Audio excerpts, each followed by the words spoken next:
Hi, my name is Jonathan Boustani. I'm a pathway student in the Computational Aerosciences branch at NASA Ames Research Center, and today I'll be presenting some work I've been conducting with my colleagues listed here, titled Toward Supersonic Parachute Inflation Capabilities Within the LAVA Framework. This work is really motivated by the outcome of the low-density supersonic decelerator missions, which observed that NASA's ability to model and predict stresses and loads occurring in parachutes during supersonic inflation is lacking. For this reason, the LAVA team is developing high-fidelity numerical methods to provide the agency with predictive capabilities. This is being done through the coupling of a block-structured Cartesian adaptive mesh refinement solver for the compressible Navier-Stokes equations and a structural finite element solver using thin shell and beam elements. The CFD solver is fairly mature and maintains a hybrid parallelization strategy, and we've recently extended the structural solver to have this same capability. And as shown by the green curve here, our latest parallelization strategy shows great strong scaling characteristics. To handle the massive self-contact that occurs during the early stages of inflation and unpacking of the canopy, we have developed a novel and efficient contact identification and enforcement method. In this method, contact is identified and enforced between two of the discrete elements that comprise your geometry, and the contact is modeled as an inelastic collision.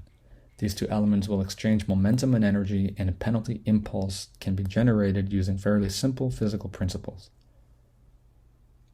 It's commonly known that porosity has a first-order effect on the dynamics and stability of a parachute in supersonic flow. For this reason, we have implemented the Darcy-Forsheimer momentum equation as an interface or jump condition because of the very small thickness of the parachute material.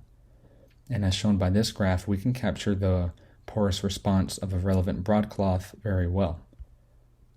We can bring all of these items together on a full-scale fluid structure interaction simulation of a Mach 2.2 parachute.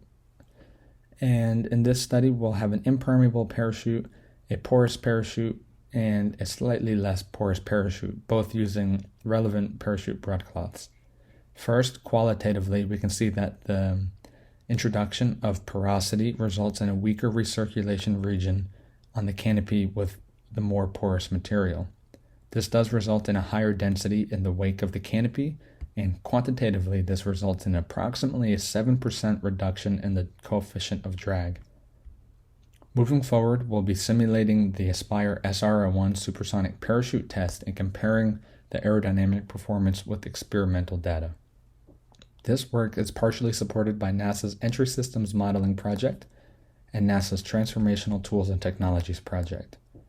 Thank you for watching.